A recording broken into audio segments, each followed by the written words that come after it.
বিলকিস, আমি নিজেও আলিম লীগের পক্ষ থেকে তাকে অনেক শুভেচ্ছা জানাচ্ছি।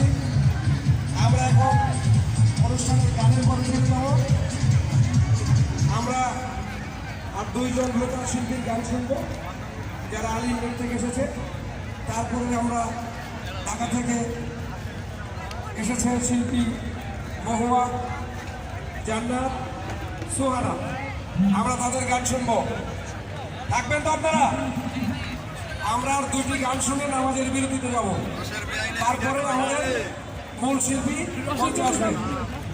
এখন আপনাদের সামনে গান পরিবেশন করবেন আলিম লীগ থেকে আগত শিল্পী সাথী।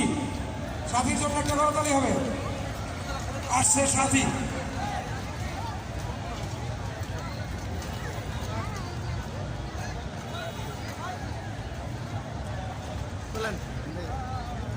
এগুলা গান না ছিল চলবে।